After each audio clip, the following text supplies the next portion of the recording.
Hindutva in India and the effects and the kind of suppression on minorities in India. And we have seen controversies unfolding thousands of miles away from New Delhi, where we have seen the mayor of New York, Zohran Mamdani, has publicly opposed an upcoming event featuring Mohan Bhagwat, chief of RSS, which is, of course, seen as a parent of India's BJP. But let's take a listen at what actually Mayor Zohran Mamdani said. Question about the RSS. The Indian right-wing paramilitary organization is planning to have a rally this weekend at Madison Square Garden, and there are protests against this rally, including one right now, I think, at City Hall. Shahana Hanif, Brad Lander, and Lincoln Ressler have all called for it to be canceled. Opponents to the rally cite the RSS's treatment of religious minorities in India. That's something you've spoken out about. So just want to get your position on that. You know, I also stand here as the first Indian American mayor in our city's history. And my mother's family is all still in India. And the vision of India that I was taught by my family, and the one that I grew up being very familiar with, was of a pluralistic society, of a secular republic that believed in the belonging of each and every person who was from India. And it has been incredibly troubling to see the rise of a movement that is predicated on an exclusionary vision of any country, frankly. And so it is one that I find myself in deep opposition to, not only as an Indian American, but also as the mayor of a city that believes deeply in the belonging of each and every person, no matter their color, their creed, their religion, their faith, wherever they're from. Should the rally be canceled, though, at MSG this weekend? I don't support the rally, but I don't know if the city has any jurisdiction on canceling a private event. Right, Farooq Patafi and viewers, we all heard what actually Zohran Mamdani said. Is the controversy about the upcoming event really about one political gathering, or is it about, a larger debate on international perception of Hindutva? We have been joined by Dr. Amarjeet Singh, political analyst. Thank you so much, sir, for joining in. Thanks for having me, ma'am. Mr. Singh, is it about one political gathering, the controversy, or is it about a major perception, international perception of Hindutva? Actually, if we may look even at Mayor Mamdani's utterances or his speeches during his election campaign, he mentioned two things. He declared Netanyahu and Narendra Modi as war criminals. And when he talked about Modi, he mentioned that though he is from Gujarat, when he mentions to somebody that I am from Gujarat, the question asked is, are there still Muslims in Gujarat? So the whole thing is that the very ideology of RSS, and now there are a lot of sources which point to it, including Golwalkar, who was the second head of RSS after Dr. Hedgewar, in his Bunch of Thoughts book. They mentioned it was inspired from the Nazi ideology or from the fascist ideology of Mussolini.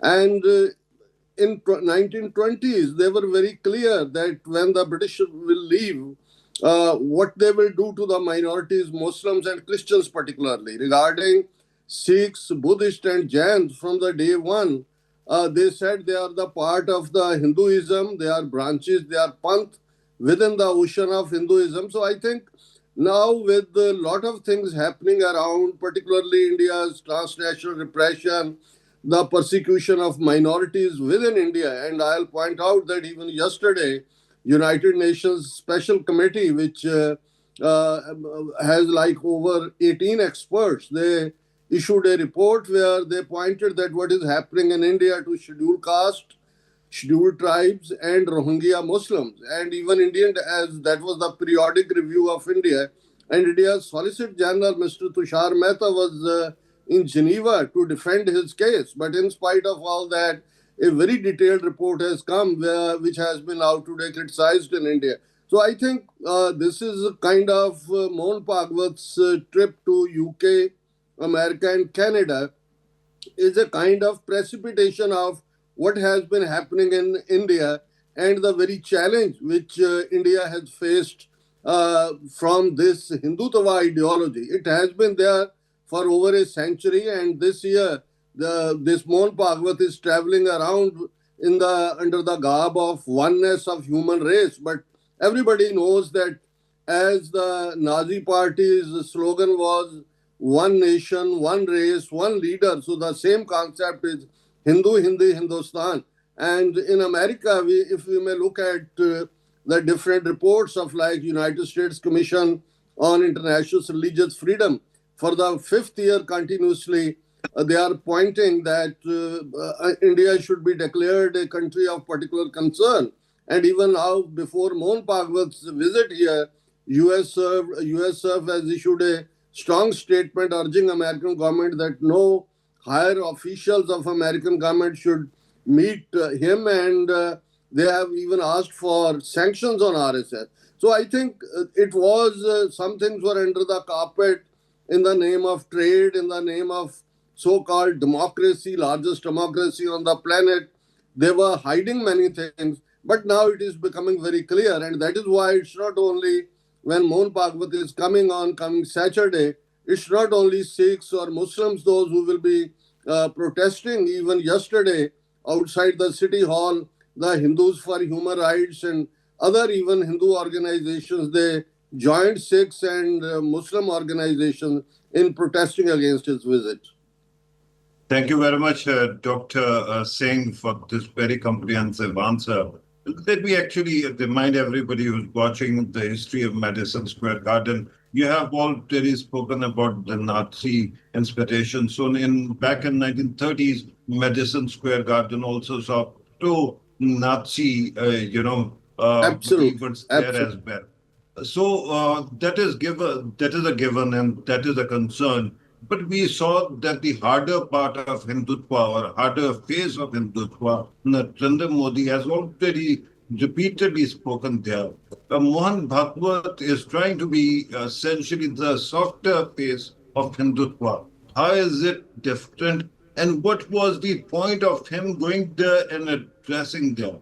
Is it to counter Modi, or is it also to actually keep on conveying the same message of exclusion? I think in America here, we use one term, good cop, bad cop. Their line of sometimes talking soft or sometimes hard by Modi or Mohan Bhagwat fits into that thing.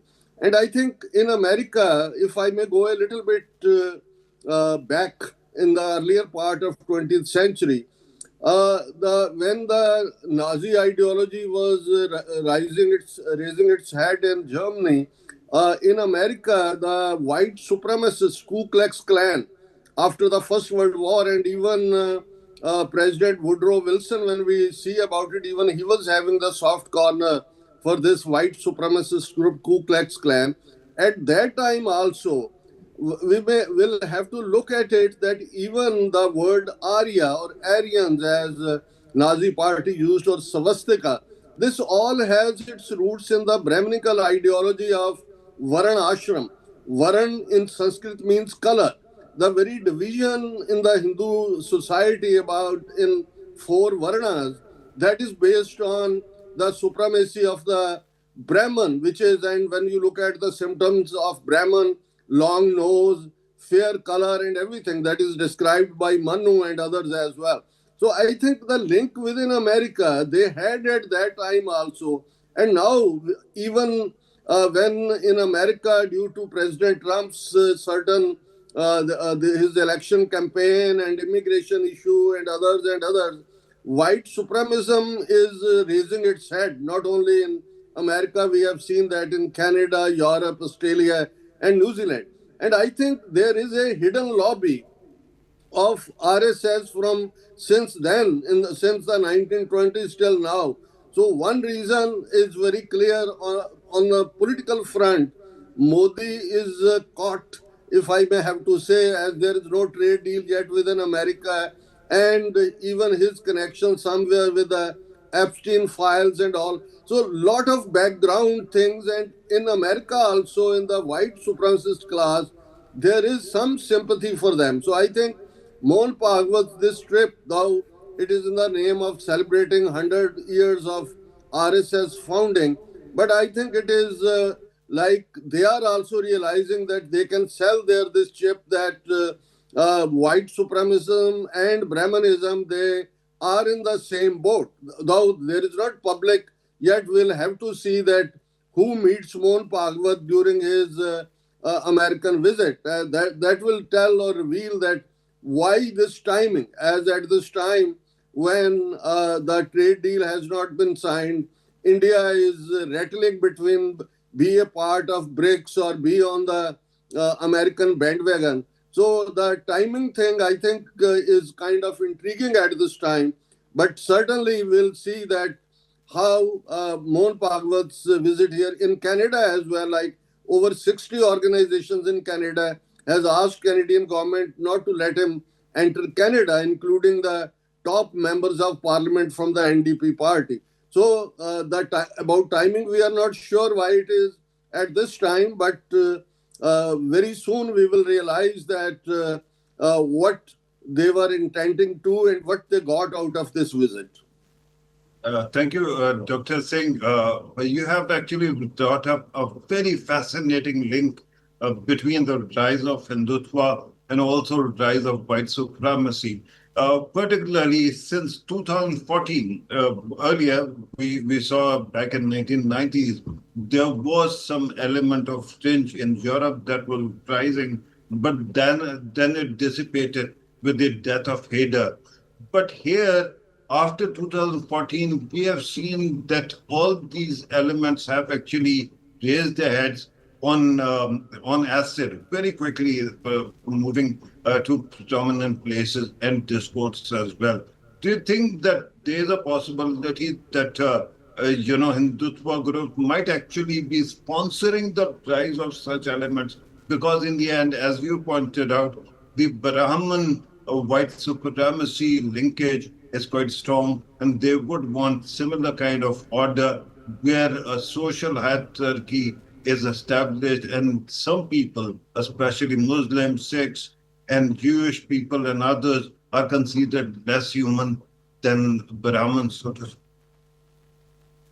I think we'll have to see that. Look at when we talk about here in America, the APAC and other functionaries which represent Israel, and look at the relationship of India under command of Modi with the Israel. As a day before, when on February 28th, America and Israel attacked Iran, a day earlier, Modi was in Israel, and he made a statement in their Knesset where he said that India is my motherland and Israel is my fatherland.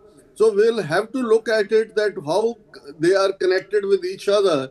The killer in New Zealand who attacked on two mosques in the church city and others, when his social media part was seen and all, he was very much influenced by the Hindutva ideology. So I think ideologically they have been going parallel since 1920s.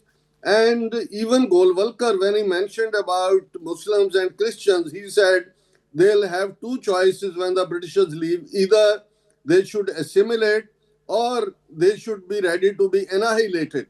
And he appreciated Hitler, where he said that what he has done to the Jews is the same solution for Muslims and Christians. And this is the irony of the situation that today the same Hindutva ideology people who are professing that and very ruthlessly implementing it are in the same bandwagon where, as in America, when we look at the lobbying point of view, there are thousands of lobbyists here in Washington, D.C.